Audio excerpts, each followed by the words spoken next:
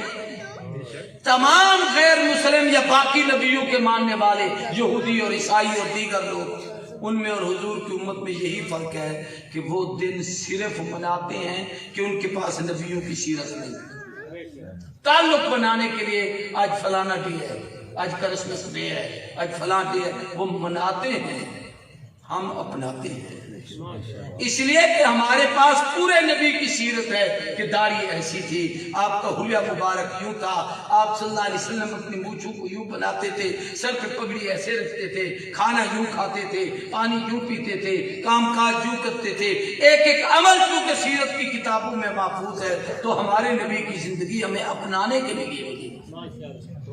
تو سب سے پہلی چیز حضور کی آمد۔ عام بچہ پیدا ہوتا ہے، ماں زندگی موت کے مرحلے سے گزرتی ہے، کتنی تکلیف ہوگی۔ آمنہ کہتے ہیں جب حضور پیدا ہوئے ہیں تو مجھے کچھ تکلیف نہیں ہوئی، بلکہ یہ کیفیت تھی کہ جیسے مجھ پہ غشی طاری ہو، میں سوئی اور میرا پیٹ ایسے کھلا اور اس سے ایک روشنی کی چمک اٹھی، خرج من بطنی نورا، میرے پیٹ سے ایک روشنی اٹھی، میری آنکھ کھلی، مجھے شام کے محل نظر، بھئی تیری میری پیدائش ہو تو آلودگی ہے، گندگی ہے، چیخو پکار ہے، ڈاکٹروں کے پاس لے جاتے ہیں، ہم کیسے کہیں کہ میری نے اور نبی کی زندگی میں اور نبی کی موت میں کوئی فرق نہیں ہے؟ ایک ایک عمل جدا ہے، صرف یہاں تک بس نہیں۔ ولد رسول اللہ مکحولا مختونا، فرمایا حضور جب پیدا ہوئے تو آنکھوں میں سرما ڈالا ہوا تھا، بھائی کون پہنانے گیا تھا؟ فرمایا مقطوعاً، ناف کاٹی ہوئی تھی، مختوناً، ختنہ کیا ہوا تھا، مغسولاً، غسل دیا ہوا تھا۔ یہاں کوئی دائیا درس غسل دیتی ہے نا تو پھر جب بچہ بڑا بھی ہو جائے تو اے تیری اماں دائی اماں ہے، انہوں اماں کہہ کے پکار اے نے تینوں غسل دیتا سی۔ اللہ کہتا ہے کوئی یوں کہے تو گندا تھا، میں نے تجھے غسل دیا، میں نے اپنے نبی کو خود غسل دے کے بھیجا ہے۔ چھوٹے بچوں کو بعض دفعہ کہتے ہیں اوے پتر تو اتنا ستا ہے، اس کے پاس لے گئے تھے، اس نے تیرا ختنہ کیا تھا۔ رب کی غیرت نہیں گوارا کرتی کہ میرے نبی کے متعلق کوئی یہ کہے، اس لیے ولد رسول اللہ مختونا، ختنہ کیا ہوا۔ علماء کہتے ہیں 2 مہینے کے تھے، سمجھیے حضور اکرم نے چلنا شروع کر دیا تھا، 2 مہینے کا بچہ بھی کبھی چلتا ہے۔ 6 مہینے کے تھے، حضور اچھے طریقے سے دوڑتے تھے۔ 8 مہینے کے تھے تو آپ نے پہلی گفتگو کی، اشہد ان لا الہ الا اللہ، لا الہ الا اللہ، اللہ